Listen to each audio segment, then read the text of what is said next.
Më 2 shtator, presidenti i Shteteve të Bashkuara Donald Trump publikoi pamje të paqarta që tregonin një raket duke shkatruar një varg peshkimi pranë Bregdetit Venezuelës. 11 persona u vranë në vend. Administrata i quajti ata narkoterrorist. Burime venezueliane i identifikuan si peshkatar.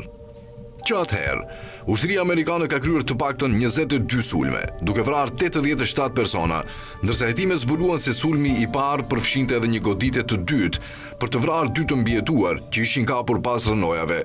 Një krim i mundshëm lufte sipas të drejtës ndërkombëtare, vlerëson Xhalsim Alazawi, gazetar dhe analist politik. Mërkurën, SBA vazhdoi me sekuestrimin e një cisterne nafte në ujërat venezueliane. Një përshkallëzim që qeveria e Venezuelës e përshkroi si vjedhje flagrante dhe akt piraterie ndërkombëtare, duke nënvizuar kalimin e Washingtonit drejt shtrëngimit ekonomik krahas forcës ushtarake. Administrata Trump i paraqet gjitha këto si luftë kundër narkotikëve.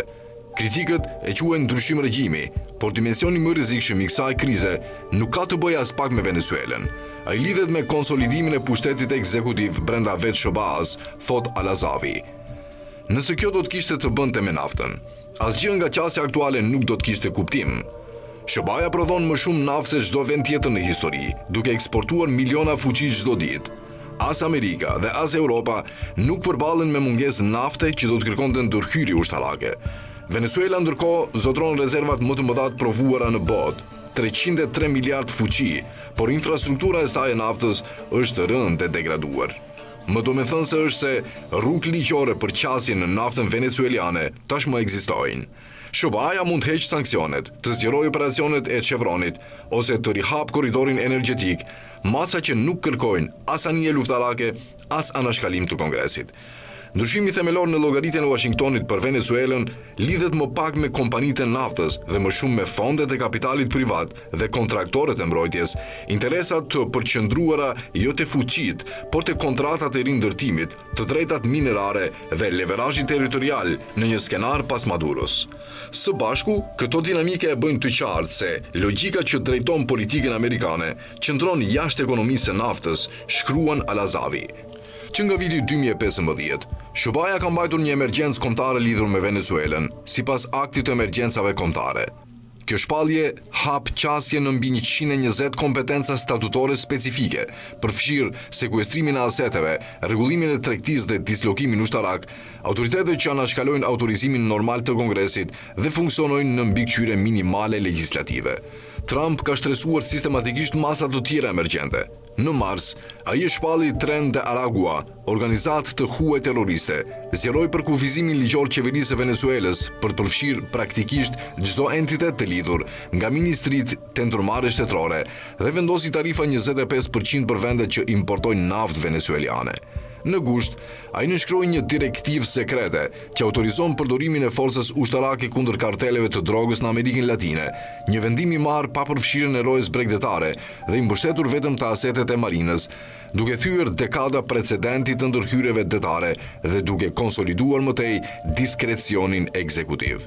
Ajo që e bën këtë dislokim të paprecedent nuk është madhësia, ndonse grumbullimi i grupeve të aeroplanmbajtësve, bombarduesve B-52, avionëve F-35, nëndetuseve dhe mbi 15.000 personelit, përveçson praninë më të madhe ushtarake amerikane në Amerikën Latine që nga lufta e ftohtë për mungesë autorizimit nga Kongresi.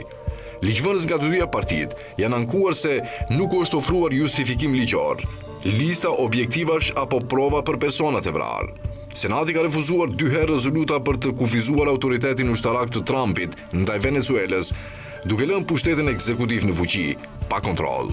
Senatori Lindsey Graham e bëri objektivin administratës të qartë, duke i thënë CBS-it se qëllimi është ndryshimi i regjimit dhe se Trump ka gjithë autoritetin në botë për të kryer sulme. Ekspertët ligjori karakterizojnë gjithsesi sulmet detare si të paligjshme, sipas të drejtës amerikane dhe asaj ndërkombëtare. Megjithatë, informimet e klasifikuara për udhëheqjen e Kongresit përfshirë seancat të fundit ku Hegseth refuzoi të angazhojë për publikimin e pamjeve të plota të sulmeve, nuk kanë prodhuar asnjë kufizim domethënës të veprimit ekzekutiv. Modeli që po shfaqet është ai zgjerimi të diskrecionit presidencial. Sa po thirren, kompetencat emergjente bëhen mjete vetë përjetuese që normalizojnë veprimin ushtarak unilateral. Në vend që të përdoren për ndërhyrjet synuara, ato po përdoren gjithnjë më shumë për të prodhuar konfrontim dhe për të përshpejtuar ndryshimin e regjimit pa një shpallje lufte nga Kongresi. Aspekti më tinzar i kësaj krize është se ajo prodhon një kërcënim të ndërtuar enkas për të legjitimuar zgjerimin e pushtetit ekzekutiv. Nafta nuk e ofron këtë pretekst, por etiketimi si terrorizëm, po. Kjo lejon ushtrimin e autoritetit pa Kongresin, pa mbikëqyrje dhe gjithnjë më shumë pa rezistencë. Venezuela bëhet e dobishme jo për burimet e saj, por për rolin e saj si një mjet politik në një dramë kushtetuese, shkruan Al-Azawi.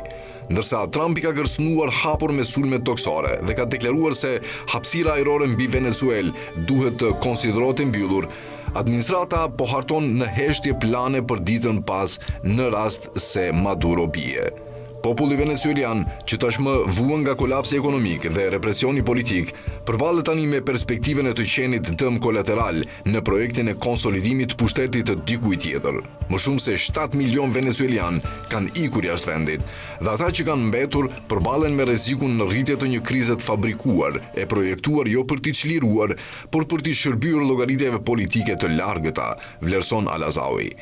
Kjo nuk është grabitje nafte, thot ai, por grabitje pushteti, një grabitje që e përdor Venezuelën si peng, ndërsa vendos precedente që do të zgjasin përtej çdo administrate të vetme. Pyetja nuk është nëse regjimi Maduros meriton dënim ndërkombëtar, edhe pse meriton. Pyetja është nëse demokraci duhet të braktisin parimet e tyre kushtetuese për të arritur ndryshimin e regjimit jashtë vendit. Në trajektoren aktuale, përgjigja duket se është po. Dhe ky është precedenti më i rrezikshëm nga të gjithë, përfundon analizën Al-Azawi.